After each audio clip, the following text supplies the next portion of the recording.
Hey Jeff, my name is Dempsey. I am a writer and the editor-in-chief of the DisInsider. It is a pleasure to be speaking with you this afternoon or morning, wherever you are. Thank you. Right back at you. My first question for you is very simple. I remember when this project was first announced, and it was, I think, Spider-Man freshman year, freshman Hmm. class. This was like 3 or 4 years ago. It is transformed. I not only by the title, but I can imagine conceptually. But I'm just interested to know what the story is behind that and how things may have changed behind the scenes. Uh, Good question. It's funny. It's the same show. The title has changed, but this is still the same show that when the show was announced, that's the same show I was working on. Nothing has changed. I think there's a lot of speculation of, oh, we were doing this kind of show and then we changed it and it's no longer like it's a multiversal thing now and it's very different. Like that conversation was the span of maybe like 2 months very early on.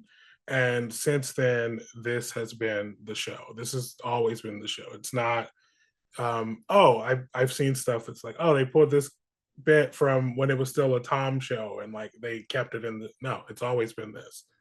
That's so cool. That's really cool. And I forgot to say, congratulations, dude. I watched all 10 episodes.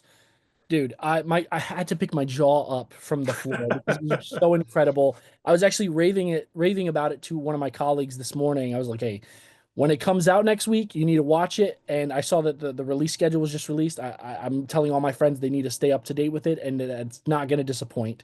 Thank But you. the reason why it doesn't disappoint is because I mean, you mentioned the multiversal aspect, but it must have been so freeing to kind of have the same approach as like the X-Men 97 series where like yeah, Spider-Man is in this, but you can take any character from the Marvel universe, right? I don't want to spoil anything, but I mean like it's on the Wikipedia page, but like Wave is one of his friends, Hmm.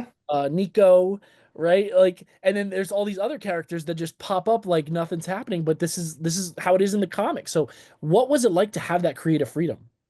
Incredible. I mean, honestly, I expected them to be like, okay, hold your horses. You can't take the but no, like Marvel is very, very down to like allow me to kind of like play in the sandbox in a lot of fun ways. And for me, it was like, okay, we're doing something different. Peter's in a different area now. Like, what characters do we have that fit the kind of characters that we want to, for the story we want to tell? And then it was just kind of like, okay, well, who are characters that I love that I want to see Peter interact with? Being able to pull a Nico Minoru, being able to pull Pearl over, being able to like use the Osborns, but also like here's Lonnie Lincoln, like that to me was something I really was interested in doing, and they were totally down for, and not just down for, but very supportive of. And what was it like? When did Coleman Domingo join? Was he always on the list to have him involved in this project? I mean, he's great in this. He's absolutely great. Coleman is incredible. I have to give all the credit for that to our supervising producer, Mel Zawire.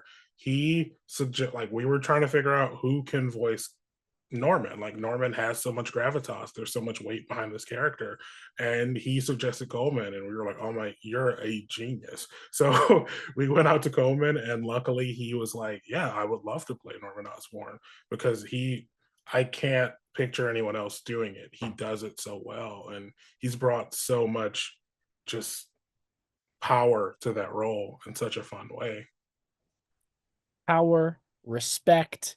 To paraphrase one of the things that he says in this show, that there's so many Easter eggs from the movie and the comics, and it's just a beautiful love letter to both.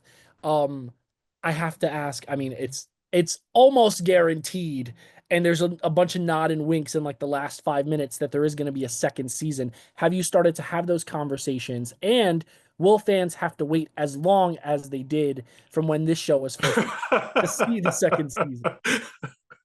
I would say those conversations have been had and then some.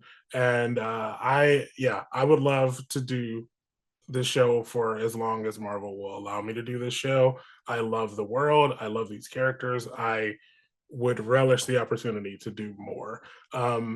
in terms of if you would have to wait 3 to 4 years for another season, my answer to that would emphatically be no.